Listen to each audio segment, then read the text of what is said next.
राति सुतेको बेलामा गएर 10-11 बजी राति गएर तपाईँ भोलि इटरीको कार्यक्रममा जानुभयो भने हामी गिरफ्तार गर्छौँ भन्ने टाइपको कुरो गरेर उहाँलाई धम्कीपूर्ण शैलीमा बोलेर राति करिबन 2 बजीसम्म बन्धक बनाएको स्थिति हो। यिनीहरूलाई हेकारोस् चन्द्रशेखर आएर पनि 2046 सालमा बोल्दाखेरि व्यवस्था परिवर्तन भएको थियो। राजाको पालामा पञ्चायती व्यवस्थामा चन्द्रशेखरलाई आएर बोल्ने अधिकार थियो। आज गणतन्त्रमा हाम्रो लागि कोही मान्छे विदेशबाट आएर बोलिदिन्छु भनेर भन्दाखेरि आज पाइएन भनेपछि योभन्दा त पञ्चायती व्यवस्था ठिक रहेछ भन्ने कुरो त आज सबैले एनालाइसिस गरेका छन्। आज केपी ओलीको सरकारले र केपी ओलीका पुलिसहरूले गिरियम के काम गरेको छ र यो राम्रो काम गरेको हो। मैं आपसे क्षमा मांगता हूँ सर। मुझे नहीं लगा, मैं सरकार के खिलाफ तो कुछ बोल नहीं रहा था, मैं तो हिंदुओं से संवाद कर रहा था। मेरी कोई राजनीतिक भाषण भी नहीं थे। फिर भी मुझे रात में 11 बजे आकर के कहा गया कि आप उस सभा में नहीं जाएं, आप बोले नहीं, आप लोग पत्रकार हैं, आप होशियार हैं। सुरक्षा का वास्ता दे करके हमसे कहा गया कि अच्छा होगा आपके लिए। जब आप ये कहते हैं कि आपके लिए अच्छा होगा तो आप समझ सकते हैं कि उसमें स्वर कैसा होगा।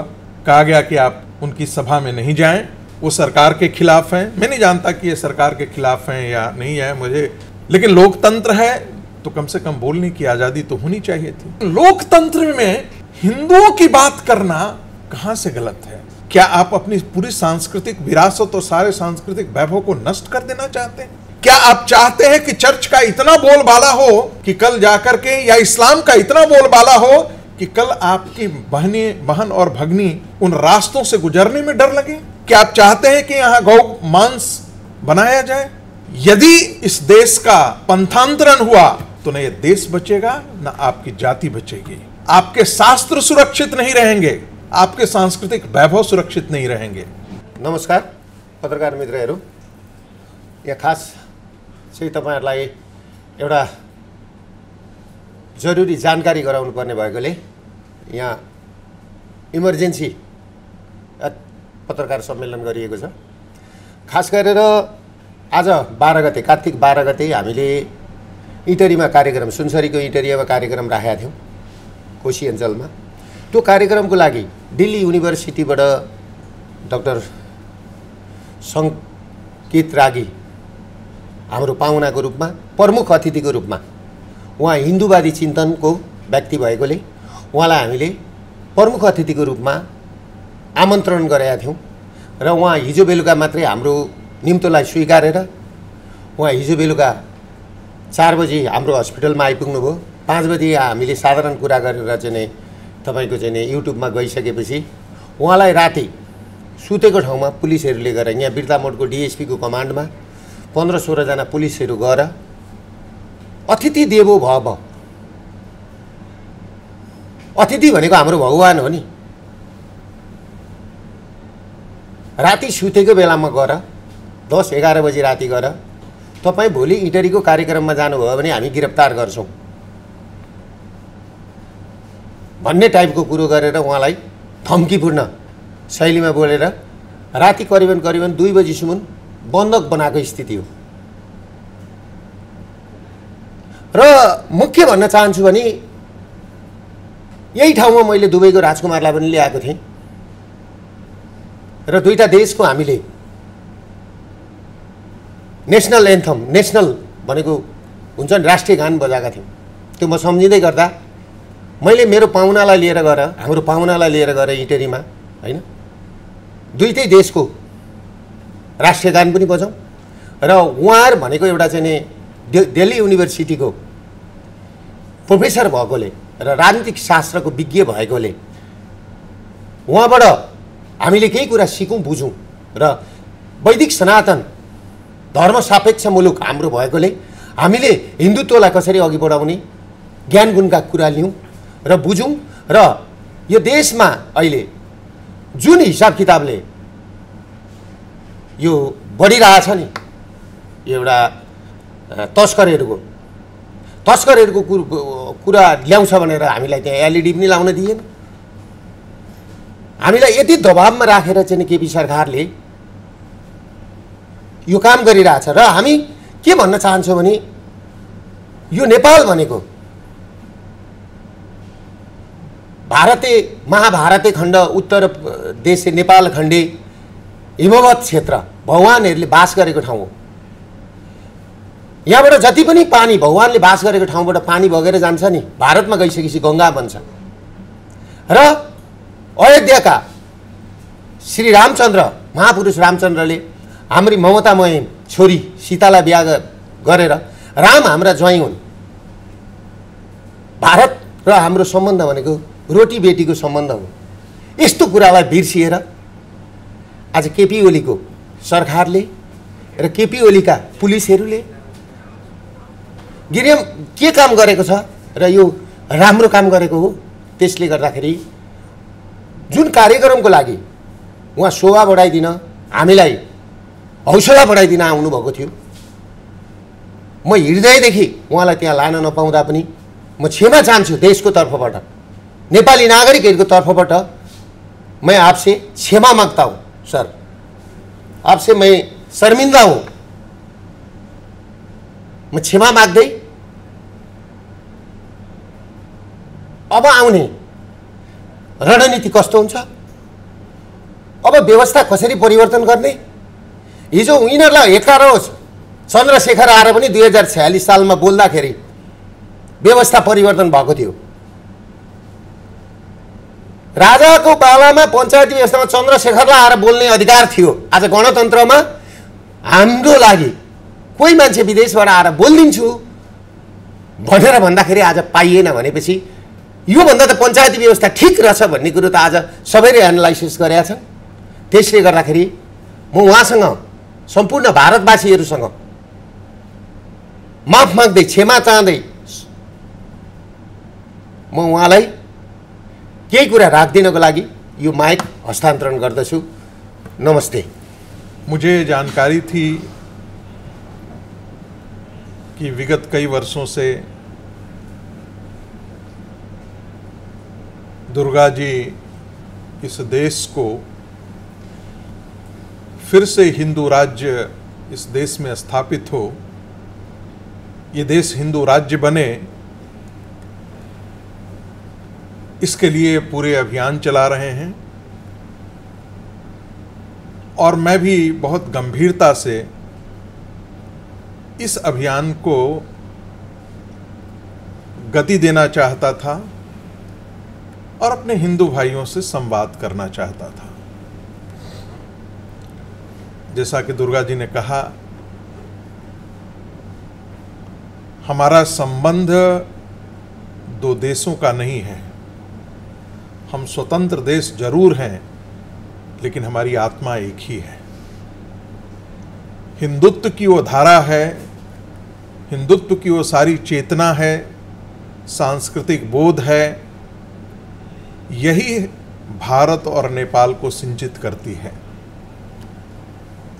तो हमारे भौगोलिक स्थितियां जो भी हों, लेकिन हमारा प्राण तत्व तो एक ही है।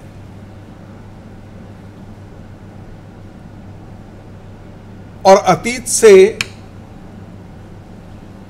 उदाहरण लेते हुए मैं हिंदू भाइयों से संवाद करना चाहता था। 1947 में हमारा देश आजाद हुआ। मुसलमानों ने कहा कि हम हिंदुओं के साथ रह नहीं सकते हैं। 23% मुसलमानों के लिए 35% जमीन दी गई, जिसे पाकिस्तान के रूप में हम जानते हैं। लेकिन 14.6% मुस्लिम ही पाकिस्तान का हिस्सा बने, 9.4% मुसलमान भारत में ही रह गए। जिस स्थिति में 1947 में हम थे, लगा था ये सारी कड़वाहट खत्म हो जाएगी, लेकिन 75 साल के बावजूद हम देख रहे हैं कि भारत के अंदर उन्हीं ताकतों ने एक बार फिर से सर उठाया है। दूसरी तरफ नॉर्थ ईस्ट को पूरी तरीके से क्रिश्चियनाइज कर दिया गया। सेकुलरिज्म के नाम पर, छद्म सेकुलरिज्म के नाम पर हमारे देश में जितने राजनेताओं ने और कांग्रेस पार्टी ने जितने धंधे किए हैं, ये बताने लगूंगा तो प्रेस कॉन्फ्रेंस नहीं कई दिन लग जाएंगे।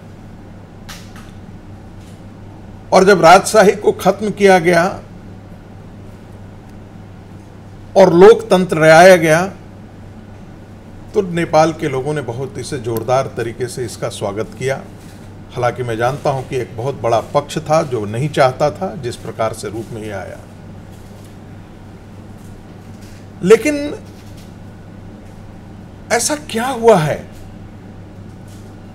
पिछले 17 साल के अंदर, यदि आप नेपाल में देखेंगे तो बहुत बड़े पैमाने पर इस देश का क्रिश्चियनाइजेशन हुआ है।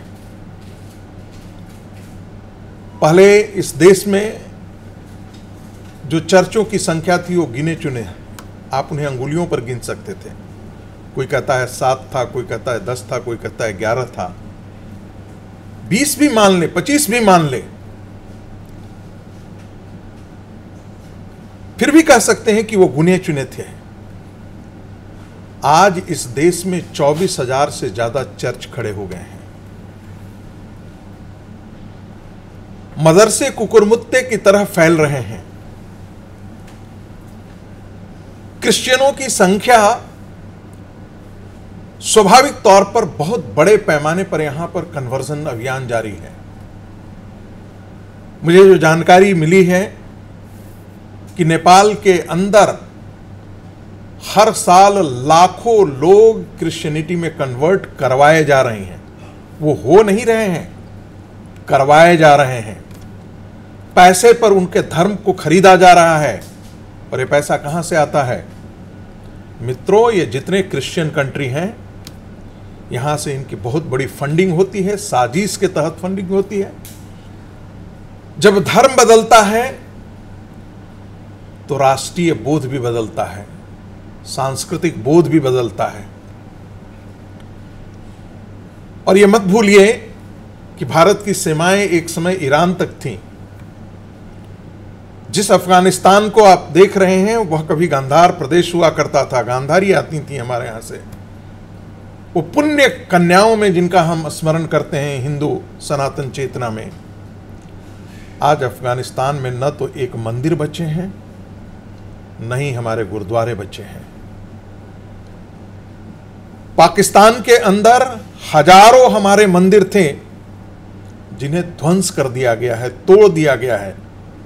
और मैं एक आंकड़े जानता हूं, आज पाकिस्तान के अंदर मात्र 25 से 32 मंदिर बच गए हैं। और उन मंदिरों में भी पूजा नहीं हो पाती है। तो धर्मांतरण का क्या दुष्प्रभाव होता है ये भारत ने झेला है। जो जो हिस्सा धर्मांतरण से प्रभावित हुआ वो हिस्सा भारत से कट करके बाहर निकल गया। आज वो भारत का हिस्सा नहीं है। और वही ताकतें फिर से भारत के अंदर खड़ी हो रही हैं। इसलिए मैं नेपाल की हिंदू भाइयों से आग्रह करने के लिए आया था, संवाद करने के लिए आया था कि जो सेकुलरिज्म के नाम पर आपके इस देश में हो रहा है, जिस कम्युनिज्म की बड़ी बड़ी विचारधाराएं लेकर के आए, उनसे जरा पूछिए कि चाइना में क्या हुआ है। बच्चों के लाश पर टैंक चला दिए जाते हैं, कोई ह्यूमन राइट्स नहीं, कोई डेमोक्रेसी नहीं। आप वैसा देश बनना चाहते हैं? क्या आप अपनी पूरी सांस्कृतिक विरासत और सारे सांस्कृतिक वैभव को नष्ट कर देना चाहते हैं?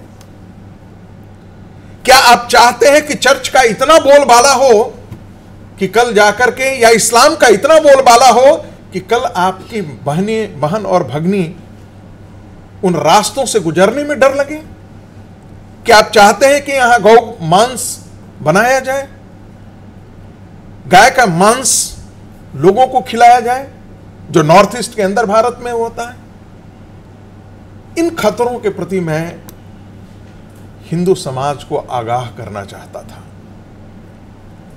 और मैं कहना चाहता था कि आप अपने सारे जातीय अस्मिता को किनारे कीजिए, आप सारे अपनी क्षेत्रीय अस्मिता को किनारे कीजिए, हमारे अंदर कितने जो संप्रदाय हैं, उन संप्रदाय की अस्मिता को थोड़ा किनारे कीजिए। ये देश बचेगा तो संप्रदाय भी बचेगा, ये देश बचेगा तो आपकी जाति भी बचेगी। और यदि क्रिश्चियनिटी और इस्लाम के कारण यदि इस देश का पंथांतरण हुआ तो न ये देश बचेगा, न आपकी जाति बचेगी। आपके शास्त्र सुरक्षित नहीं रहेंगे, आपके सांस्कृतिक वैभव सुरक्षित नहीं रहेंगे। मैं यही संदेश देने आया था, मैं यही बात करने आया था, मैं इसके बारे में जानकारी और चाहता था। पिछले 1 वर्षों से दुर्गा जी के साथ मेरा सातत्य संबंध रहा है और मैंने उनकी मुहिम को देखा है, और इसलिए ये मेरा अपना व्यक्तिगत कन्विक्शन था। मैं किसी के कहने पर नहीं आया हूं, ये मेरा अपना व्यक्तिगत कन्विक्शन था कि इसके बारे में हिंदुओं को एकजुट होने की आवश्यकता है। चाहे वो पहाड़ी हिंदू हों, चाहे वो मधेसी हिंदू हों। भूल जाइए जो हमारे यहां नारा दिया गया है, जब बटोगे तो कटोगे। बांग्लादेश में जब मारा जाने लगा तो यह पूछा नहीं गया कि ब्राह्मण को मार रहे हैं या दलित को मार रहे हैं। पाकिस्तान से जब हिंदुओं को खदेड़ा गया तो यह नहीं कहा गया, जब फिजी में क्रिश्चियनों ने हिंदुओं को सत्ता से बेदखल किया तो यह नहीं देखा कि किस हिंदू को किया गया है। विदेशी ताकतें यहां अपना बेस बनाना चाहती हैं, और बड़े पैमाने पर उस तभी संभव है जब इस देश का धर्मांतरण किया जाए, पंथांतरण किया जाए, जब उनको क्रिश्चियनिटी में कन्वर्ट कर दिया जाए, जब उनको इस्लाम। हम जानते हैं बॉर्डर के किनारे बांग्लादेशी, रोहिंग्या, पाकिस्तानी, ये सारे बसाए गए हैं, और ये धड़ल्ले से भारत के अंदर नेपाल का सिटीजनशिप लेकर के और प्रवेश करते हैं। इसके अपने खतरे हैं, फेक करेंसी का व्यापार, ये सारी चीजें बॉर्डर से होती हैं। तो जो सिर्फ इससे खतरा नेपाल को नहीं है, इसका खतरा भारत को भी है। इन सारी चीजों को, और बहुत सारी ऐसी ताकतें हैं जो भारत और नेपाल के संबंधों को खराब करना चाहती हैं। हम चाहते थे कि हमारे बीच का जो एक आत्मीय संबंध है, जो आज नहीं हजारों वर्षों से है, हमारे ऋषि मुनि एक हैं, हमारे धर्म ग्रंथ एक हैं, हमारे सांस्कृतिक वैभव एक हैं, जो अयोध्या में है। अयोध्या पूरी तब तक नहीं हो सकती जब तक जनक नंदिनी नहीं है। भगवान के पशुपतिनाथ और हमारे जितने शिवलिंग हैं, ज्योतिर्लिंग हैं, वो पूरे कैसे हो सकते हैं? तो ऐसे आध्यात्मिक संबंध के आधार पर भारत और नेपाल का संबंध रहे, फिर से नेपाल के अंदर हिंदू राज्य की स्थापना हो। इसी संबोधन के लिए मैं यहां आना चाहता था, लेकिन दुर्भाग्य है कि मुझे नहीं लगा, मैं सरकार के खिलाफ तो कुछ बोल नहीं रहा था, मैं तो हिंदुओं से संवाद कर रहा था। मेरी कोई राजनीतिक भाषण भी नहीं थे। फिर भी मुझे रात में 11 बजे आकर के कहा गया कि आप उस सभा में नहीं जाएं, आप बोले नहीं, आप लोग पत्रकार हैं, आप होशियार हैं। सुरक्षा का वास्ता दे करके हमसे कहा गया कि अच्छा होगा आपके लिए। जब आप ये कहते हैं कि आपके लिए अच्छा होगा, तो आप समझ सकते हैं कि उसमें स्वर कैसा होगा। कहा गया कि आप उनकी सभा में नहीं जाएं, वो सरकार के खिलाफ हैं। मैं नहीं जानता कि ये सरकार के खिलाफ हैं या नहीं है मुझे, लेकिन लोकतंत्र है तो कम से कम बोलने की आजादी तो होनी चाहिए थी। और हम तो हिंदुत्व के बारे में बोलने आए थे, हम तो सरकार के खिलाफ कोई बोलने नहीं आए थे। हम तो हिंदू समाज के साथ संवाद करना चाहते थे। राजशाही में, जैसा कि कहा, राजशाही में कोई भारत का नेता आकर के कह सकता है कि यहां पर व्यवस्था परिवर्तन होना चाहिए, लोकतंत्र होना चाहिए, और राजसत्ता राजशाही को कोई परेशानी नहीं है। लेकिन लोकतंत्र में हिंदुओं की बात करना कहां से गलत है?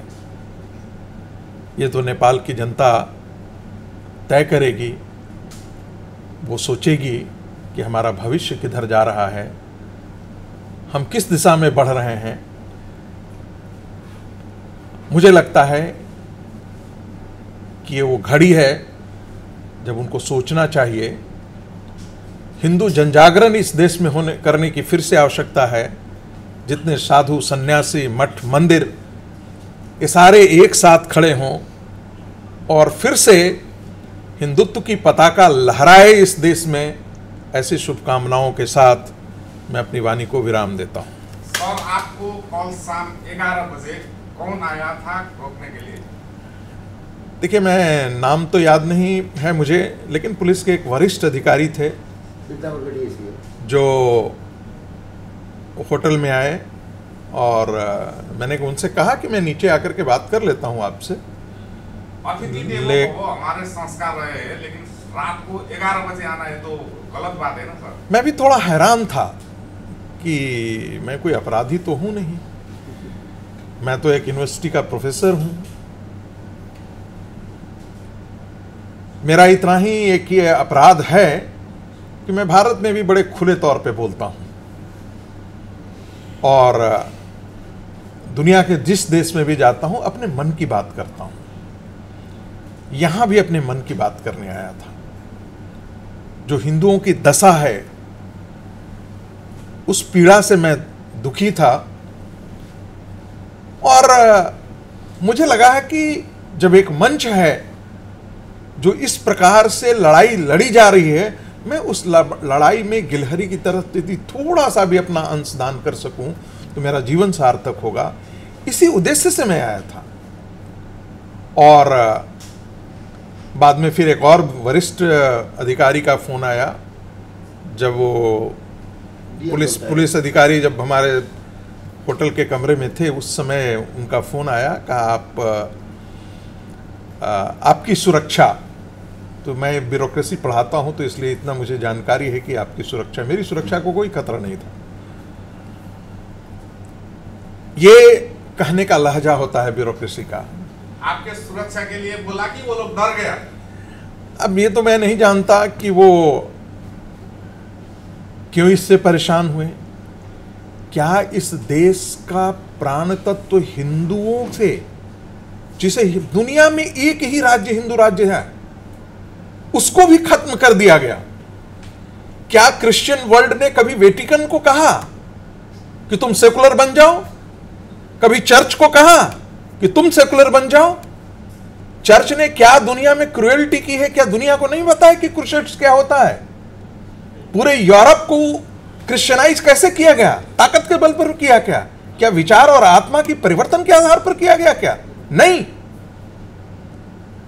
जिस प्रकार से आप इस्लामिक कट्टरता आज देख रहे हैं दुनिया में, उसी प्रकार से चर्च की कट्टरता थी और पूरे यूरोप को उन्होंने क्रिश्चियनाइज किया।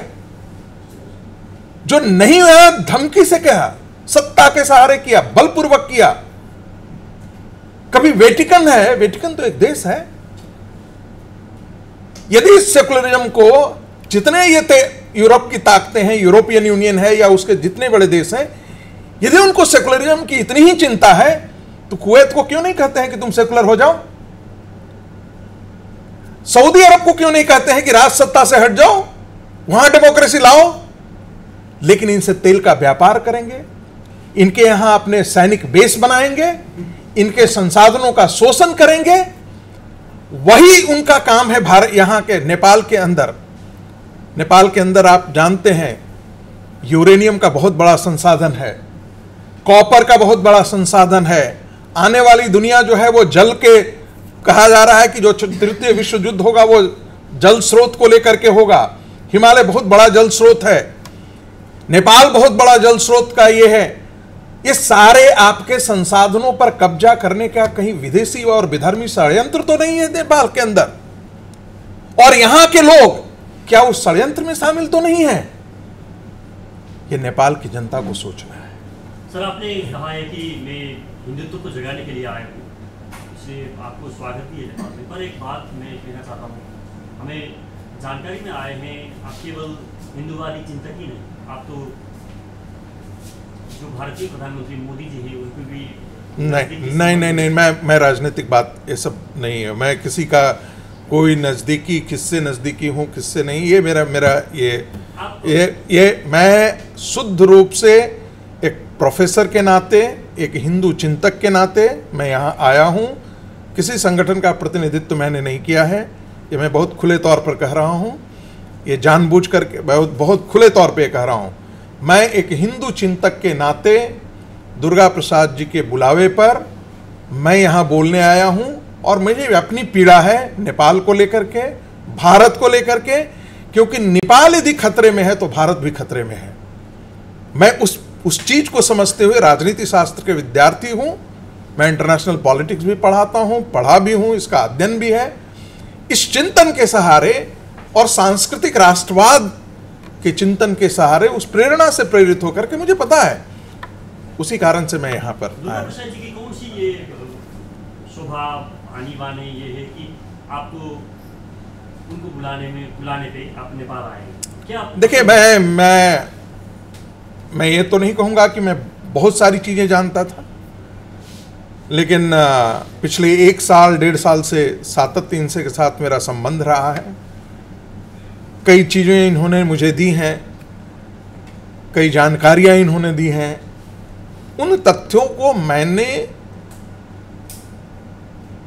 गहराई से अध्ययन किया, फिर मैंने उन आंकड़ों को देखा, फिर उसके बारे में नेपाल के लोगों से जानकारी ली, नेपाल के यहाँ के लोगों ने मुझे जानकारी दी, और तब जाकर के मुझे ये कन्विंस हुआ कि नहीं, इनका जो अभियान है उस अभियान के साथ हिंदू समाज को जुड़ना चाहिए, हिंदू समाज को। और मैं इनसे भी ये आग्रह किया हूं कि सारे समाज को लेकर के चलिएगा, सारे पंथों को लेकर के चलिए, सारे जातीय समाजों को लेकर के चलिए। हिंदुत्व की, सिर्फ और सिर्फ हिंदुत्व, यही नेपाल को जोड़ करके रखेगा। जितनी बाकी सारी चीजें हैं वो सब खत्म हो जाएंगी, आपके वैभव खत्म हो जाएंगे। अफगानिस्तान एक उदाहरण है। 1974 और 75 तक अफगानिस्तान की हवा कुछ और होती थी, लोग जींस और टी शर्ट पहन करके घूमते थे। आज जाकर के जरा अफगानिस्तान को देख लीजिए कि क्या हालत हो गया। कल जाकर के यदि यहां पर दूसरे धर्मों का बोलबाला हो जाता है, हिंदुओं की संख्या घटती है, तो यहां पर राजनीति पर भी उसका असर पड़ेगा, उसके सांस्कृतिक वैभव पर असर पड़ेगा। आपने देखा है कि एक राज्य के अंदर, भारत के राज्य के अंदर दुर्गा पंडाल पर पूजा होने पर किस प्रकार के आज के दिनों में कहा जाता है कि आप दुर्गा जी का प्रोसेशन नहीं रहा है, गणेश जी पर पत्थरबाजी हुआ है। कभी सोच सकता है भारत के अंदर गणेश उत्सव पर कोई पत्थरबाजी कर दे? ये कौन ताकतें हैं? ये कैसी मानसिकता है? इन मानसिकता से लड़ने के लिए मैं आपको सचेत करने आया। सर, नेपाल के राष्ट्र संस्था के बारे में भारत का धारणा क्या रहा? देखिए, मैं चूंकि वो बहुत एक कॉम्प्लिकेटेड मामला है, वो उस पर मैं बातचीत नहीं करना चाहूँगा। ये लेकिन मैं जरूर ये देख रहा हूँ कि जब राजतंत्र था तो भारत के साथ संबंध बहुत बेहतर थे। राजतंत्र खत्म होने के बाद संबंधों में, राजतंत्र के समय में भारत जाने के बाद हम देखते थे मीडिया में, अभी वो ओल्ड फुटेज, उधर में बहुत सत्कार होता था। लेकिन अभी हमारा देश का सम्माननीय प्रधानमंत्री को भी आपका देश में अच्छा स्वागत नहीं होता है। देखिए, ये थोड़े राजनीतिक प्रश्न हैं, और इन राजनीतिक प्रश्नों से मैं अपने आप को दूरी बना करके रखना चाहूँगा। ये दो देशों के बीच का मामला है, और उनके अपने डिप्लोमेटिक चैनल होते हैं, किन कारणों से होते हैं, किन कारणों से नहीं होते हैं, मैं उन चीज़ों पर बात नहीं करना चाहूँगा।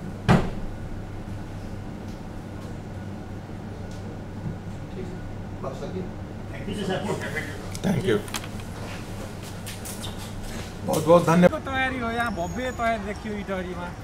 यो चाहिँ हाम्रो राष्ट्रियता, धर्म, संस्कृति तथा नागरिक बचाओ महाअभियान कोशी प्रदेशको आयोजनामा आगामी कार्तिक 12 गते चाहिँ बृहत नागरिक जागरण सभा हुँदैछ यो सुनसरीको इटहरीमा। त्यसकै तयारीको लागि चाहिँ हामी विगत 1 साता अगाडिबाट जुटिरहेको छौँ। के छ कार्यक्रमहरू तपाईहरुको? हाम्रो विशेष गरी कार्यक्रम त राष्ट्र राष्ट्रियता धर्म संस्कृति तथा नागरिक बचाऊ महाअभियानका केन्द्रीय संयोजक दुर्गा परसाई ज्यू हरेक कार्यक्रममा प्रमुख अतिथिको रूपमा चाहिँ उपस्थित हुनुहुन्थ्यो भने अहिले उहाँ विशिष्ट अतिथिको रूपमा उपस्थित हुँदै हुनुहुन्छ र त्योभन्दा माथिल्लो लेभलको चाहिँ व्यक्ति इटरीको 12 गतेको कार्यक्रममा चाहिँ विशिष्ट अतिथि आउँदै हुनुहुन्छ, जुन अतिथिको उपस्थितिले गणतन्त्रको जग हल्लिँदैछ। यो गणतन्त्रको जग हल्लिने दिन भनेको कार्तिक 12 गते 12 बजे जुन प्रमुख अतिथि हाम्रो स्टेजमा चढ्नुहुन्छ, त्यो स्टेजमा चढ्ने बित्तिकै यो गणतन्त्रको जग हल्लिन्छ। त्यसकै लागि पनि हाम्रो पूर्व तयारी त्यो चाहिँ हाम्रो गर्वमा रहेको छ। को आउँदै हुनुहुन्छ, कहाँबाट आउनुहुन्छ, कहिले आउनुहुन्छ भन्ने कुरा चाहिँ गर्वमा रहेको छ। हामी आयोजक जस्तै उहाँ सरोज तामाङ हुनुहुन्छ, कोशी अञ्चलको कोषाध्यक्ष हुनुहुन्छ र इटरीको नगर अध्यक्ष हुनुहुन्छ। उहाँ तोम परसाईजी हुनुहुन्छ, यो अनुगमन समितिको संयोजक हुनुहुन्छ। यता रमेश कटवाल सर हुनुहुन्छ, हाम्रो चाहिँ केन्द्रीय सदस्य हुनुहुन्छ। हामीलाई पनि त्यो कुरा थाहा छैन को आउँदै हुनुहुन्छ भन्ने, तर कोही आउँदैछ र त्यो व्यक्तिले जग हल्लाउँदैछ। तपाईँहरूले हामीलाई पनि थाहा छैन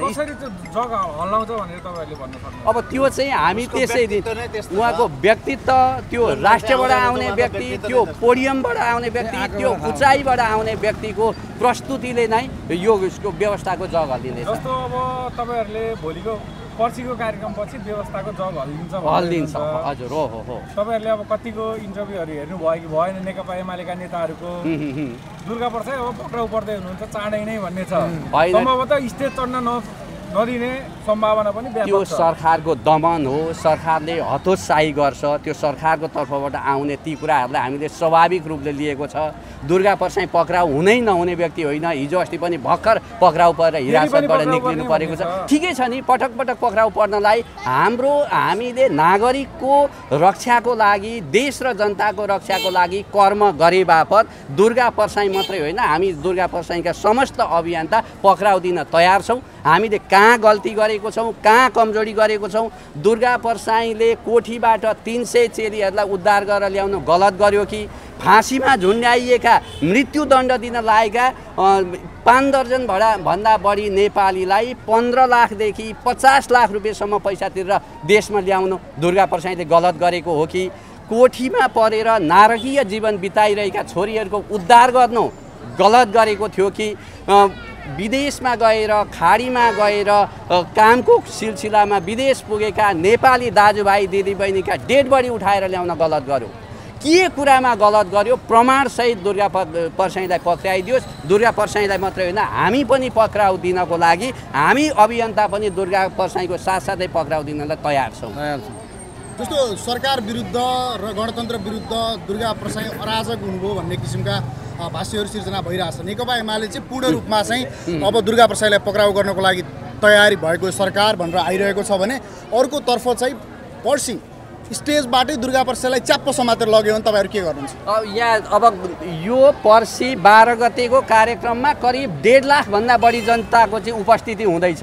1.5 लाख जनताको उपस्थिति हुँदैछ। यो पूर्व तयारीमा हेर्नु न, अझै 1000-1500 त अहिले हुनुहुन्छ। 3 दिन अगाडि जनताको मालिक, जनताको रक्षाको लागि, राष्ट्रको रक्षाको लागि दलाल भ्रष्टाचारी र तानाशाहहरू विरुद्धमा चाहिँ आवाज बुलन्द गरेर हिँडेको व्यक्तिलाई पक्राउ गर्नु, प्रेस स्वतन्त्रता र अभिव्यक्ति स्वतन्त्रतामाथिको हनन पुर्याउनु हो, खलल पुर्याउनु हो। गणतन्त्रको सुन्दर पक्ष भनेकै अभिव्यक्ति स्वतन्त्रता हो। हिजो राजाको विरुद्धमा, महाराजाको विरुद्धमा, राणाहरूको विरुद्धमा चाहिँ ज्याजती भयो, बोल्न पाइएन, लेख्न पाइएन, अभिव्यक्ति स्वतन्त्रता, प्रेस स्वतन्त्रताको हनन भयो भनेर चाहिँ 17,000 नेपाली जनताको रगतमा चाहिँ होली खेलेर ल्याएको गणतन्त्र होइन। अनि गणतन्त्रमा बोलेकै भरमा कसैलाई पक्राउ गरिन्छ? कर्म गर्ने सिलसिलामा दुर्गा परसाईले कहाँ गलत गरेको छ त्यो प्रमाण पुर्याइदियोस्। प्रमाणको आधारमा दुर्गा परसाई मात्रै होइन, हामी अभियन्तालाई पनि पक्राउ गरियोस्। हामी पक्राउ दिन तयार छौँ, तर अभिव्यक्तिको आधारमा बोलेको आधारमा पक्राउ गर्नु यो गणतन्त्रको खलल पुर्याउनु हो, गणतन्त्रको आफैले सरकारले जग हल्लाउनु हो। तपाईँ भकुण्डोलाई जति उँधो दबाउनुहुन्छ त्यति माथि उफ्रिन्छ। यो जनताको आवाजलाई दबाउने काम सरकारले नगरोस्। हामी तपाईँको लोकप्रिय मिडिया मार्फत यो सरकारलाई चेतावनी होस् भन्न चाहन्छु। जनता उपस्थित हुँदैछन् पर्सि अहिले हेर्नु न, माहौलले हेर्नुहोस्, यो सजावट हेर्नुहोस्, यो कार्यक्रमकै लागि सजावट भयो कि के हो यो अब एउटा शुभ दीपावली पनि हाम्रो नजिकै आइरहेको छ र दुर्गा प्रसाई लगायतको चाहिँ हाम्रो विशिष्ट पाहुना पनि इटरीमा आउने भएकोले यो दुवैलाई चाहिँ मध्यनजर गरेर अहिले चाहिँ इटरी चाहिँ सजावट भएको छ। इटरीका जनता सभ्य छन्, संस्कृति छन्, उनीहरू कलालाई मान्छन्, संस्कृतिलाई मान्छन्। भाषा, कला, धर्म, साहित्य, संस्कृतिको लागि यहाँ सङ्गम चोक, सङ्गीत चोक, सङ्गीत भनेको हरेक प्राणीको मुटुको धड्कन हो। आज सङ्गीत चोक चाहिँ यसरी सजावट भएको छ। यो चाहिँ के भने एउटा देशप्रतिको, राष्ट्रप्रतिको, धर्म र संस्कारप्रतिको माया पनि हो भन्ने यो इटरीले उदाहरण दिएको छ। गणतन्त्र नफालेसम्म तपाईँहरू चुप बस्नु न। अब त्यसो भए गणतन्त्र नफालेसम्म कुनै पनि नागरिक जनताको भलो हुँदैन। कुनै पनि आज चाहिँ तपाईँको एउटा गाविसको जनसङ्ख्या जति अन्तर्राष्ट्रिय एयरपोर्टमा चाहिँ 10,000 युवाहरू चाहिँ आज विदेश भाग्नु परेको छ। युद्धग्रस्त मैदानबाट चाहिँ देश छोडेर भागे जस्तो आफ्नो देश छोडेर परदेश भाग्ने युवा युवतीहरूको चाहिँ तपाईँले चाहिँ लाम देख्नु भएको छ। आज बाबुआमाले यो चाडबाडको बेला छोराछोरीलाई पर्खेर चाहिँ घरमा रोएर चाहिँ हिजो अस्ति भर्खरै दसैँ सक्यो नि, दसैँमा थालीमा टिका र जमरा बोकेर प्रवासमा रहेका आफ्ना छोराछोरीलाई सम्झिएर आँसुका धारा बगाउँदै मोबाइलका सेटमा टिको लगाइदिएर बाबुआमाले टिको दसैँलाई बिदा गरे भने आज चेलीहरूले एउटा तपाईँको नेपाल बम्बईको खाडीमा छ, अर्को नेपाल भेडा चराउँदैछ साउदी, कतार र मलेसियामा, अर्को ऊ चाहिँ विकसित मुलुकमा छ र एउटा वृद्ध बुवा आमाले रुँगेको नेपाल मात्रै नेपालभित्र छ। गणतन्त्र फालेर तपाईँहरू के ल्याउन खोज्नु भएको? हामीले नागरिकको सरकार ल्याएको हो, विखण्डित परिवारलाई सङ्गठित बनाउन खोजेको हो। अब राजा आउने नआउने जनताको चाहना हो, जनता जनार्दन हो। जनताको भावना अनुरूप गणतन्त्रले काम गर्न सकेन, त्यसैले गर्दा हामी जनताको भावना, चाहना, उद्देश्य अनुसारको खोइ त सुधार लाने भए 34 वर्ष त हामीले हेरेको हो नि। प्रत्यक्ष कार्यकारीको कुरा आइरहेको छ, फेरि प्रत्यक्ष कार्यकारीमा जाउँ भन्ने भाष्यहरू पनि सिर्जना भइरहेको अवस्था। पहिले हामीले ब्याङ्क, लघुवित्त र सहकारीबाट मान्छे मर्न लागेको छ, मर्न लागेका जनतालाई पहिले बचाउने हो र नागरिक बाँचिसकेपछि कस्तो व्यवस्था ल्याउनुपर्छ, कस्तो नीति ल्याउनुपर्छ त्यस पछाडि सोच्ने हो। आज सटरहरू बन्द भइसकेका छन्, व्यवसायहरू बन्द भइसकेका छन्, व्यवसायीहरू आत्महत्या गरेर मर्नुपर्ने अवस्था आएको छ। बाँच्ने अवस्था कतै पनि छैन। परिवार विखण्डित भयो, घर विखण्डित भयो। आज ब्याङ्क, लघुवित्त र सहकारीको कारणले यी सटरहरू थुनेर व्यापारी मर्नुपर्ने अवस्था आएको छ। गणतन्त्र भन्ने नै छैन, गणतन्त्रै छैन, गणतन्त्रै देशमा सकिसक्यो, लुटतन्त्र मात्रै भन्छ। एउटा सिन्डिकेट हो, भ्रष्ट दलालहरूको सिन्डिकेट हो यो गणतन्त्र होइन। गणतन्त्र भनेको जनताको अधिकार स्थापित हुनु हो। घुमाइकमा देशलाई लुटिरहेका छन्, यसलाई गणतन्त्र भन्ने? यसको विरोध गर्न नपाउने, ज्यादती गर्ने, जनतालाई शोषण गर्ने, उत्पीडित गर्ने, नेपाली जनतालाई उद्योग कल कारखाना बेचेर खाने, खोला नाला बेचेर खाने, होइन, देशलाई चाहिँ टाँट पल्टाउने, होइन, देशका युवाहरूलाई विदेश पठाउने, लघुवित्त सहकारीमा शोषण गर्ने, आर्थिक शोषण, आर्थिक अनियमितताको चरम बिन्दुमा पुर्याएका छन्। यी भ्रष्टाचारीहरूको विरोध गर्दा हामीलाई पक्रिन्छ भने जनता हाम्रो समर्थन गर्दैछन्। हामी पक्राउ गरेर उधार छौँ, भिड्न तयार छौँ। गणतन्त्र हामी भिड्न तयार छौँ, मर्न पनि मार्न पनि तयार छौँ हो। किनभने यिनीहरूको ज्यादती हद भयो। अब सहर बस्ने बेला छैन। अब हामी मैदानमा निस्केका छौँ, जुनैसुकै मूल्य चुकाएर पनि यो गणतन्त्र फ्याल्छौँ। कहिलेसम्म फ्याक्नुहुन्छ? प्रश्न पारिदिनुहोस् जनतालाई। हामीले मङ्सिर 8 गते काठमाडौँ 7 गतेबाट आन्दोलन सुरु, मङ्सिर 7 गतेबाट हाम्रो काठमाडौँमा अभियान आन्दोलन सुरु छ। त्यो आन्दोलन भनेको हामीले गणतन्त्रलाई त्यहाँबाट हामी धक्का दिन थालेको नफ्यालुन्जेलसम्म हामी आरामले बस्दैनौँ। जस्तो सर तपाईँहरू चाहिँ एक हिसाबले हेर्दाखेरि अहिलेका यी पुराना राजनीतिक दल होइन नेताहरूसँग एक खालको आक्रोश तपाईँहरूको यो भावनामा हामीले देख्न सक्छौँ होइन। जस्तो तपाईँहरू चाहिँ यसरी आक्रोशित भइरहँदा केही समय अगाडि दुर्गा प्रसाईलाई पक्राउ गर्यो, त्यसपछि राष्ट्रिय स्वतन्त्र पार्टीका सभापति रवि लामिछानेलाई अहिले उहाँ हिरासतमा हुनुहुन्छ। तपाईँहरू चाहिँ किन एकजुट भएर आवाज उठाउन नसकेको? रविजीको कुरा भनेको हाम्रो एजेन्डासँग मिल्दैन। रविजीको एजेन्डा भनेको उहाँको व्यक्तिगत एजेन्डा हो।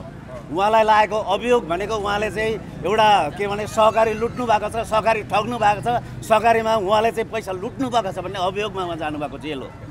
हामी भनेको सहकारी पीडित, लघुवित्त पीडित होइन, त्यहाँपछि यो विभिन्न यो भन्छौँ फाइनेन्सियल करप्सनको एगेन्स्टमा छौँ होइन। रविजीले उहाँ सरकारमा जानुभयो, उहाँको 21-22जना सांसद लिएर जानुभयो, उहाँले त्यो गइसकेपछि जनताको लागि गर्नुभयो के होइन। उहाँलाई प्रधानमन्त्री चाहिने, उपप्रधानमन्त्री चाहिने, गृहमन्त्री चाहिने होइन। त्यहाँपछि उहाँले चाहिँ के भने त्यो कुरा भनेको उहाँको एउटा भनेको स्ट्राटेजिकल्ली कुरा हो क्या। त्यहाँ उहाँलाई गर्न दिएनन् कि गर्न होइन, गर्न उहाँले चाहनु भएन न, उहाँलाई गर्न नदिएको पनि होइन। एउटा गृहमन्त्रीले गृह मन्त्रालयमा आफ्नो अधिकार प्रयोग गर्न सक्ने अधिकार हुन्छ।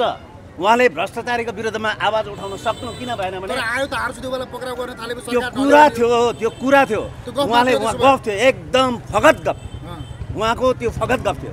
त्यो उहाँले यदि चाहनुहुन्थ्यो भने गृहमन्त्रीले त्यहाँ पछि उहाँलाई च्याप्प समातेर पक्रेर चाहिँ थुनिसकेपछि गृहमन्त्री एउटा उहाँलाई पदस्थापित गरेको भए त्यतिखेर नेपाली जनताले उहाँको पक्षमा सबै उठ्थे, नेपाल उठ्थ्यो। हामीले अभियान चलाउनु पर्ने आवश्यकता थिएन। हाम्रो अभियानको उद्देश्य के हो?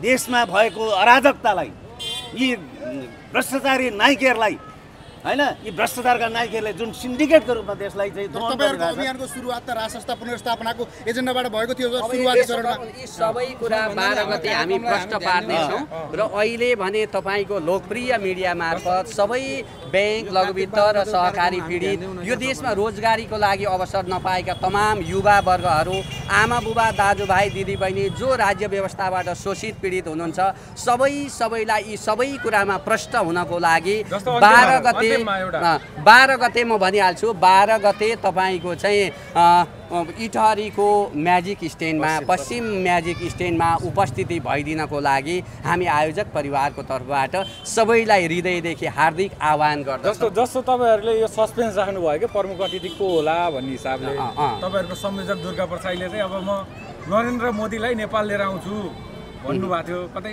त्यस्तो खालको त्यो सस्पेन्ड त्यो गर्वमै छ। को छ प्रमुख अतिथि भन्ने स्टेजमा चढ्दा मात्रै थाहा हुन्छ। मैले अघि भनिसकेँ, जताबाट भए पनि उहाँ उत्तरपट्टिबाट, हाम्रो उत्तरपट्टिबाट स्टेजमा चढ्ने भर्याङ बन्छ। एकछिन मैले रोकेँ, उत्तरपट्टिबाट स्टेजमा चढ्ने भर्याङ बन्छ, उहाँ उत्तरपट्टिबाट चढ्नुहुन्छ। आउन कहाँबाट आउनुहुन्छ त्यो पनि थाहा छैन। धन्यवाद।